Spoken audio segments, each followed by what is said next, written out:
So to start off with, if you haven't already, we're going to need to download Unity 5.3. So if you go to unity3d.com is where we can get the actual program itself. And on the home page, we'll go to Get Unity 5 down here. And then we have different options for personal and professional edition. And we're going to go with personal edition because it's free to download and free to use. Obviously, you can go through and read the different benefits of the different versions. So if you decide to go with professional, that's perfectly fine. It's like $75 a month at the moment. And again, you get a bunch of different benefits with that. But we're going to go with personal edition. So we're going to hit free download here. And then we can download the installer to run it on our computer. So we're going to wait for the box to open. And then once it's open, we're going to hit save. And we're going to save it down onto the desktop here. And then once that's downloaded, it should be fairly quick because it's only a small little installer file itself. It'll download more, obviously, to install the game. But if we open it up here, basically you just want to go through the normal kind of install process.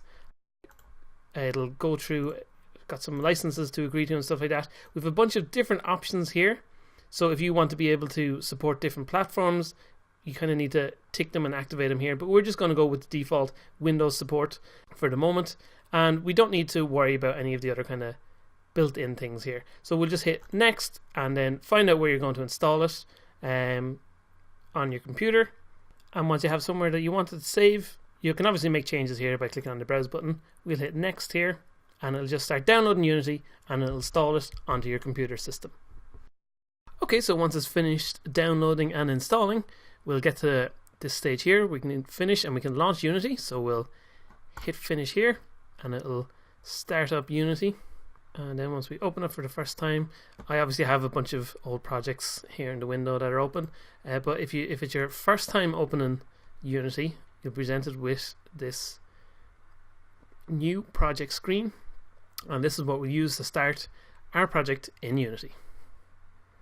So the first thing we're going to want to do is start a new project in Unity. So when you first load up, if it's your first time installing, we'll be taken to this new projects kind of view here, and by default it'll be set to make a 3D project, but we're making a 2D platformer here, so we're going to switch that over to 2D. You can choose wherever you want to save your project, and we'll give it a new project name. So we'll call this our 2D platformer. You can call it whatever you want, obviously, but all we do is hit those things and then hit create, and after a few moments Unity will be opened up here like this. So depending on whether or not you've opened up Unity yourself and had a look, you might have changed the basic setup of the windows. So before I start explaining the basic layout of Unity, we'll just make sure that we're all starting from the same starting point. So if we go up to Window up here and go to Layouts and then Default, it'll set up everything the most basic way for us to understand how we're all working together. So as you can see, there's four kind of main areas here in the screen, and it's all very straightforward. When we first start a new project or a new scene or anything like that, all we start with is a new camera, and the camera is just there for us to be able to see what's going on in our game. So this area here is what lists what's currently active in our game. So at the moment the only thing active is our main camera, but for example in the future we'll have our player, our enemies, our pickups and all that fun stuff in there. In this area here we get a view of this is how we lay stuff out in the world. So we've got a camera here. If we were just to quickly create a new object, it doesn't matter what we're creating here, I'm just going to move it. We can move it around in this view here like this, and this is how we will lay everything out and work with everything within the world. And if we go over to game, which is in the same box here, this is what our game will look like as we're playing. So we can't make any changes here. We can only let it run as we're playing through the game. Thirdly, we've got our inspector over here. So this is what we'll be working with a lot as well. This area and the scene view here, this is where you make changes to any individual objects in the world. So if I click off anything here, our inspector is blank. If we click on the cube, we get the box collider for the cube, mesh render, all this stuff.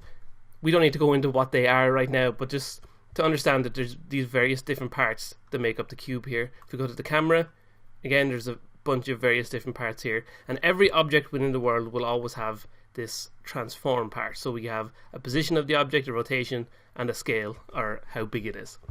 And they're the basic kind of components that are part of everything. So each one of these little things is called a component, and we get to them through the inspector. So then finally we have this box down here, which is our project area, and this is where what stores all the files that we're using in our project. So once we start adding new things, new art and new scripts and things like that, they'll all be down here, and we can bring them into our game from down here. And if we switch to this little tab here, we have the console, and the console just gives you messages about whatever things are happening in the game. So if there's any issues, if there's any errors with your script or anything like that, they'll all appear in the console here, and it's just basically a notification area. It's only for you when you're working on your project. Obviously, when you make your game, this console won't actually exist in the final game or anything. The only other thing that's important to know is these little buttons up here. So these buttons are basically the normal controls that you will use for everything in the world. So if we were to switch to this little hand control, what this does is just move the camera around the world like this. You can also do the same thing by right clicking and dragging around like that, and you're able to move the camera in the world, but that doesn't affect the game view, for example. So we can go like this, and it doesn't affect the game view at all. And you don't have to be on this hand tool to do the right click. So if I just switch to a different one for a second, if I right click, it automatically turns into a hand, and we can drag around like that. So the second tool is the movement tool, and this one, if we go to this cube here, for example, this lets us move things around in the world like this, whatever we have. So we've got our rotation tool, which creates this kind of sphere around us, so we can use that to rotate any objects that we want. We've got the scale tool, which makes things bigger and smaller like this, and then we've got a transform tool. We can click and drag around and stuff like that. We can scale up and down. This is kind of only really used for 2D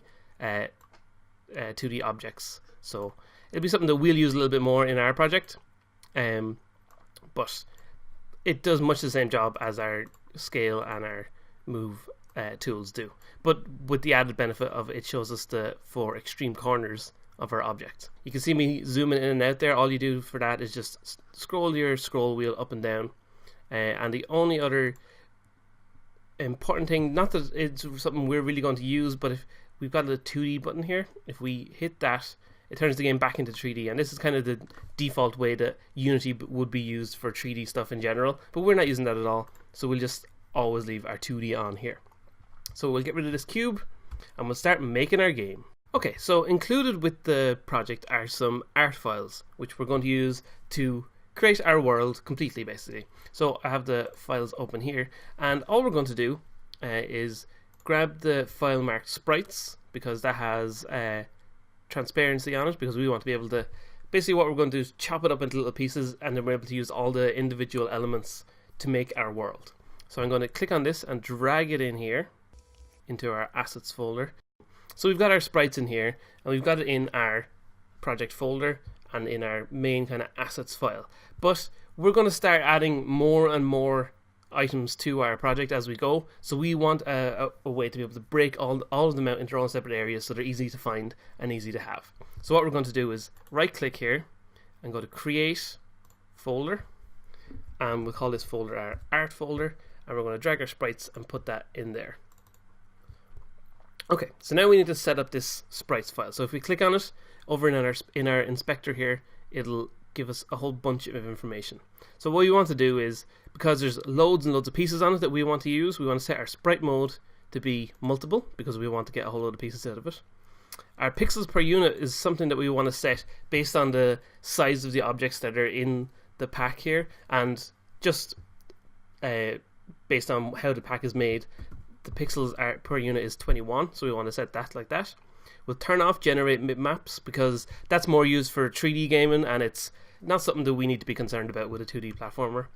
We want to change filter mode to point, and what that'll do is make sure that all the pieces remain sharp. If we were to put it on one of the other settings, then it kind of makes everything just a little bit blurry. We want to set our max size. What we want to do with max size is basically how the game stores the file. So if we look down here, we can see the dimensions of the file is 692 by 692. So what we want to do is set it the closest number that's above that. So if we were to set it, say 512, what it'll actually do, it'll make the file, it'll try to compress the file and it'll make it a little bit blurry, and that's not what we want. So we want to go with 1024. We could go higher if we wanted to, but all that's doing is using up more memory, and that's never good. You always want to be keeping your memory usage as low as you possibly can. And then change our format here to be true color, so that again it shows all the colors perfectly. If we were to use a different one, like if we were to use compressed, we'll get kind of weird artifacts and stuff on the images, which we don't want at all. Okay, so we'll hit apply here, and then we'll go into the sprite editor. So in the sprite editor, we can see all the pieces that we have here, and basically this is how we're going to break it out into lots of different pieces. And we could, if you were working on a sheet that only had, say, 4 or 5 things and they weren't like nicely ordered like this is, what you could do is just literally just click and drag around a piece, and then as soon as we hit apply, that'll become an object in our world. So we could just do that with a few like this, and we'd have 3 pieces that we could use in our game then, out of the whole sheet. But that's not what we want to do. So I'm going to undo those by hitting Control and Z. And what we're going to do is just make it automatically slice up the whole file. So we'll go to slice up here, and then we'll do grade by cell size. So as I said, the pixels, we know that each block is 21 by 21 because we set our pixels per unit to be 21 back there. So we're going to say pixel size is 21 by 21. If we just zoom in here, we can see between each tile there's like a pixel gap of 2 between each one. So we want to set the padding on each of these to be 2, and then, although it's kind of hard to tell because of the way the stuff is laid out in the corners here, there's a gap of 2 to the left here and a gap of 2 to the top here. So what will happen if we were to do it just as it is now, it'll start drawing the boxes right in the top corner, and then it'll move 2 pixels over and then draw the next one. So what we want to do is put some offset in here. So we'll have 2 and 2, so that it'll move in 2 and it'll move down 2, and then it'll start in this corner here basically, and then it'll move over the exact amount to cover the next one. So we're going to hit slice now, and then that'll chop up the sheet into little bits. It might take a couple of seconds, or depending on how fast your computer is, how long it'll take, but it'll break everything out into a whole bunch of pieces for us. Okay, so when all these boxes appear like this means it's being all sliced up. So as you can see, if we go down, all these areas now have little boxes around them. But one of the handy things about this is if there's basically an empty space where a box is being drawn, like down here in the corner for example, it won't draw a box in, so you won't be left with a load of empty boxes. There's more here, see there's empty space in here and empty space here. So that's very handy because you don't want to end up with a whole load of empty sprites filling up your world that are no use to you. And as you can see, everything is it's all divided out nicely. There's no overlap of anything. So then we'll hit apply, and this will make everything work in our editor itself. And once this goes kind of grayish, then we can close this window here. And then in our art folder in here, we've got a little arrow beside the sprite sheet, and if we hit that, we can see all the sprites that we've created. And now that they're all broken out into little pieces like this, once we start making our game, we can just take whatever piece we need, like this, and just drag it into the world and make use of it like that. So we've got our 4 little things here like this, and that's fine. And because we did an automatic sprite sheet, all the pieces are now numbered starting from 0 up to, how far are we going? 861. So as you can tell, there's a lot of pieces here on this sheet. So if you wanted to, if we go back to our sprite, click on the main sheet here and go to our sprite editor, what you could do is click on any random one, and you could rename it here. Say, what is that thing that we just did? That's a bit of snowy ground. So if we said snowy ground 1, for example, we could save that by hitting apply, and then out here in back in our project files, it would be renamed to snowy ground 1. But we don't want to do that because that's way too time consuming to go through and do all that, and none of that will ever be seen by the player. So we know we've got this one sprite sheet with everything like this, so we understand it.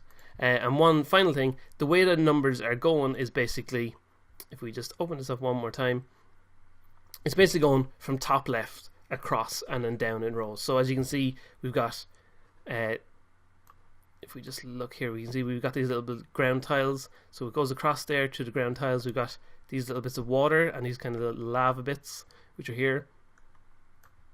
So basically it just breaks up the sheet into lines across the way like that. So we'll get rid of these guys here, and then we'll actually start making our first level. So within Unity, levels are broken up by things called scenes, which are essentially just, they kind of boil down to what levels are, but they don't call them levels because you could be making 100 different kinds of games, and there's lots of games that don't use levels. You could be using making a huge open world RPG game, and you could have a scene for a certain area or village, and you could have a separate scene for another bit of the map and things like that. So you don't want to call them levels because that's a very specific term. We want to be more generic, so that's why they're called scenes. And by default, when you first start Unity, it opens you up into a new, brand new scene. But we want to be able to save this scene so that any changes we make will actually be saved next time we start the game. So what we're going to do, we obviously need somewhere to save these scenes. So we'll go back to our main assets folder, and we're going to right click, and we're going to create a new folder called scenes, which is where we're going to store all our levels. And then we're going to go up to File up here, and we're going to hit Save Scene. And then we go into our Scenes folder, and we're going to call this Level 1. And hit Save. And if we go in there, we've got Level 1 here. And we can reload that anytime we want to. If we've got multiple different levels, all we do is double click on that and it'll load up. But obviously we've got nothing going on here, so there's nothing changing that we can tell. Okay. So now we need to actually start making some stuff to go into our world. So we're going to start out by making just a few bits of ground for our player to stand on as they're moving around. So what we're going to do is scroll down here. We could find some bits of grass. So we're going to use these tree sprites, which are the first kind of tree bits of ground with grass on the top of them. And we're going to make a few platforms with these guys. So we're going to drag the first one because it has a round corners on the left hand side. We're going to grab this one that is square all the way around, and we're going to drag this one which has round corners on the right hand side. So as you can see, when we drag them into the scene, they're automatically added to our hierarchy because this is the active area of our game, and we're going to make these into platforms. So to make them into platforms, we're going to need to keep them all bundled together. We could just like move them beside each other. If we go to our move mode here, we could move them beside each other like this, and if they were lined up properly, and just call it a platform, but that's no good to us. We want to actually be able to use them nicely. So what we're going to do is, in our hierarchy, we're going to right click, and we're going to create empty. And all this is create an empty game object in the world. We can't see what it is. It's not actually doing anything for us, but that's okay. We're going to rename this to be platform, and we're going to call it 1 by 7 because this is going to have 7 pieces across. So we'll hit enter on that. And just over here, what we want to do is make sure when we're creating these kind of default platforms, we want to make sure that we're keeping them as simple as possible. So we're going to make sure the position of all of these parts of it are at 0, like that. Okay. So what we want to do next is grab the 3Ds. So just click on one, and we'll hold shift and select the others, and just drag them on top of our platform. And what that does is make them a child of the platform object that we just created. So what we can do is, if we go up to the platform here and we use our move tool, we can move it and it'll move all 3 of them at the same time, which is perfect. That's what we wanted to do. So then we're just gonna undo that to make sure we go back to 0, 0. And then what we want to do is we want to have the middle of our platform be in the exact middle of, or sorry, the middle box of our platform be in the exact middle. So what we want to do is go to this one, which is our sprites 123, and on the position of this we're going to hit 0, 0 on that. So now that goes exactly into the middle there. But we're making this a 1 by 7 platform, so we need 7 pieces, and we've only got 3 at the moment. So what we're going to do is just duplicate this piece here, and there's a couple of ways we can do that. We can right click and go to duplicate here, or we use a keyboard shortcut, which is Control and D, which is a very handy one to remember. So we'll hit Control and D, and that creates an exact copy of it, and it creates it in exactly the same place. So we could drag it away off to the side here like this, and just we could try and line it up by eye. We know that we should actually be on the y-axis of 0, and we know the size of the cube is one whole block, so we could actually just go to position 1 like that. But because we're working with blocks like we are, a very handy and very useful tool to remember to use is, if we just drag it away for a second, if you have the scene view active here and you hold V, what it'll do is it'll kind of snap to the corners or to the middle. And if we take the top corner here and then click and drag, it'll snap to other corners of things. So we can move around, we can see where it can snap to other stuff. But if we pop it on there like that, it perfectly lines it up properly for us. So it goes exactly to 1 and 0, and that's exactly what we wanted to do. So we're going to duplicate this again, hold V and move it out to there. We're going to duplicate again, hold V and move it over to the other side. We actually should use the other corner. There we go. Duplicate it one more time, hold V, move it over to there. And then we've got 5 pieces there, so we're going to do the same with these end pieces now to line them up. So we've got this one on the side, we'll hold V, lock it into place like that, and we can see we're getting exact perfect numbers up here, which is what we want to happen. And then finally this guy, we'll pop him down there. Now you might notice, as I have here, that we've got some lines appearing between each platform. So for the moment, we're not going to worry about that. We will fix that in another part. But for now, just be aware that that's not actually a problem, and you don't need to try and fix that at the moment. You don't need to make them exactly overlap or anything like that. We will fix it, and it won't be a problem as we go forward. But for now, we'll just leave them like that. Okay, so we've got our platform here. So we've got a 1x7 platform. So let's make a couple of smaller platforms. So we're going to duplicate this whole platform now. So we'll hit Control and D like that. And we're going to move this new one up just a little bit. And if we drop it down, or actually, yeah, we'll drop it down, but if we click on the name again, we're going to rename this and get rid of the 7 and the extra 1, and we'll just make this a platform of 1x5. So now we've got 7 pieces in here when we only want 5. So we're going to have to get rid of a couple of pieces. So let's get rid of, say, this one here and this one here. And we're going to again do the same thing of lining them up. So we'll just move the little pieces, the end pieces, into the middle, and then we've got a 1x5 platform. Nice and handy like that. So we'll duplicate this one more time, and we're going to make a 1x3 platform. So we'll do the exact same thing. No, we want to move it up a little bit first, like this. There we go. And we'll do the same thing of just deleting a couple of outside blocks, and then we'll move the individual edges back into place. Okay, so we've got our little platforms here. The next thing we want to do is create some kind of bigger ground pieces. So we're going to right click here, go to create empty. Oh no, we were still highlighted on the sprite inside.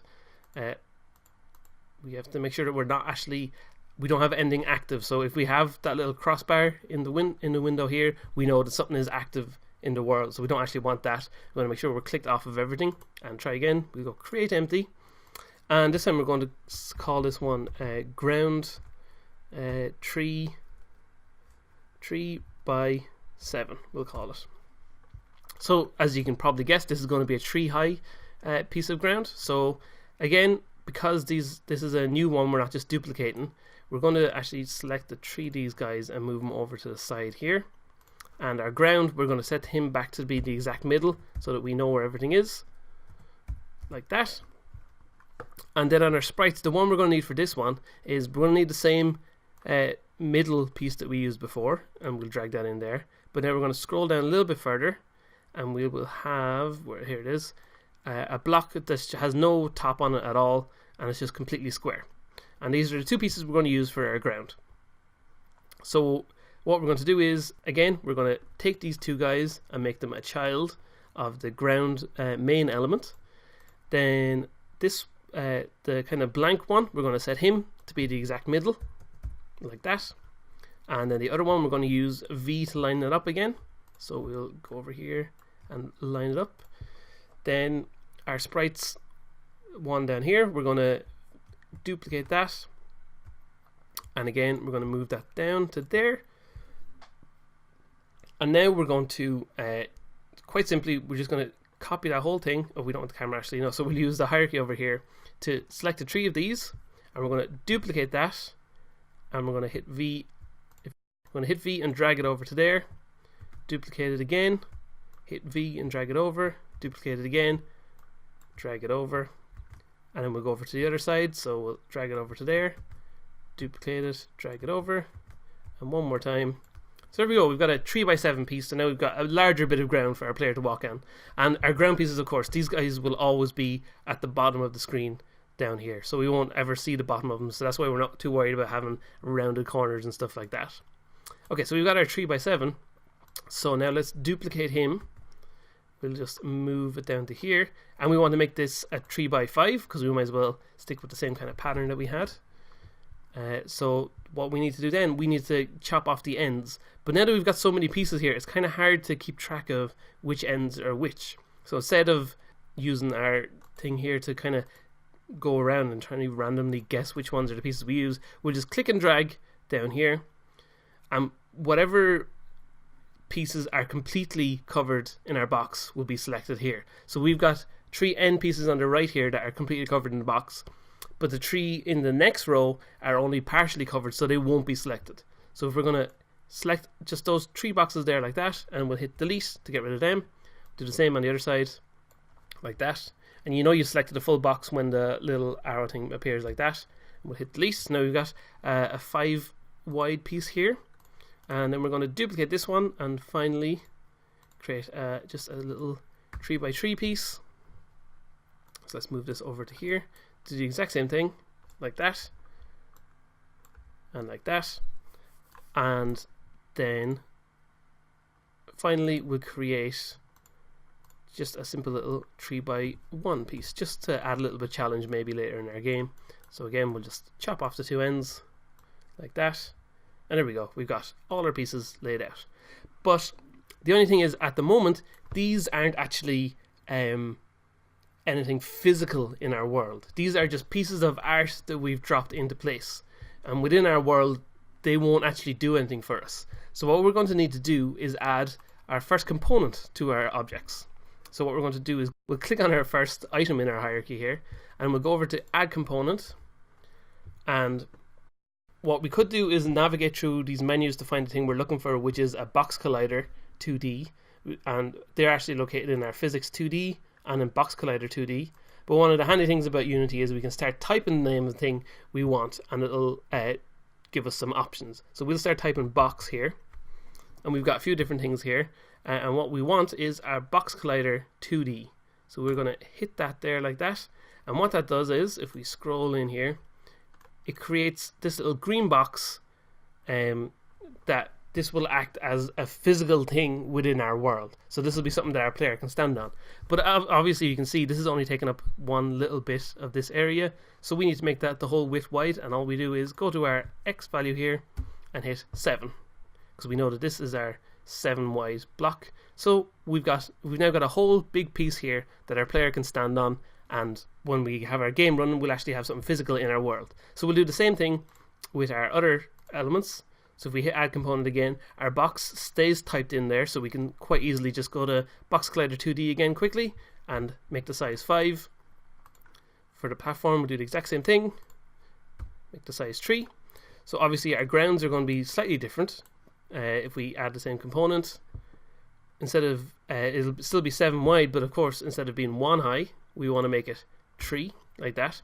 And this is the reason why we set our center block to be the exact middle, because if, for example, I'm just going to do an example with this one here, I'm going to select all the pieces down below like this, and if we move them off center, we've now moved them away from the middle, but our middle point is still the exact same, and suddenly it's out here over to the side. So if we were to add our box collider now, our box is there.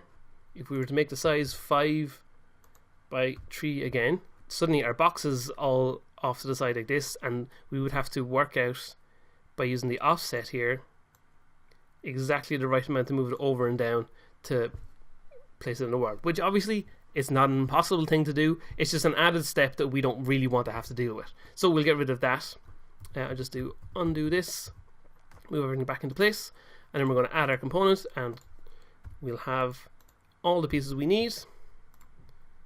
Do the same with these last 2 pieces, 3 by 3, and finally 3 high and 1 wide. So there you go. Now we've got a whole bunch of pieces that we're going to be able to use within our game, so that our player can actually interact and start doing stuff in our world. So next we need to understand a way to save these so that we'll be able to reuse them again and again in the future. So next time we're going to take a look at prefabs. Okay, so what we're going to look at here now is using prefabs in our game to reuse the same pieces over and over again. So what we're going to do is go back to our assets folder again, and we're going to create a new folder that we're going to call prefabs. Now it doesn't actually matter what the name of this folder is. It could be called anything you want, just because I've seen people in the past get confused by, do you actually need a specific prefabs folder? But you don't. It could be called anything, but we're just calling it prefabs just to keep it nice and simple. So we go into here, and basically a prefab is a copy of a particular item. Well, no, it's actually the opposite of that. This would be the original of a particular item. So just as an example, we'll move in platform 1x7, and we'll just drag that into the prefabs area here, and that just automatically creates a prefab, and we see that it turns blue on the screen up here. And one of the really handy things about prefabs is if we were to have a whole load of 1x7 platforms in our game, so we could, for example, duplicate this guy, or the way we would actually want to do it is grab our prefab from here and place a few of them in the world like this. And one of the good things about it is if we make a change to a prefab, it'll apply to all of our objects. So say we wanted to change the size of the box on this guy. If we were to change that to 9, like that, because we made it within the game here, we have this particular one active, it doesn't actually change anything on the other ones, like this. So we're only making a change to this particular object. But we could apply that change so that it affects all of the platforms at the same time. And the way we do that is by hitting the apply button right here. So now if we went and looked at any of these guys, they've got the same extra wide bit of platform.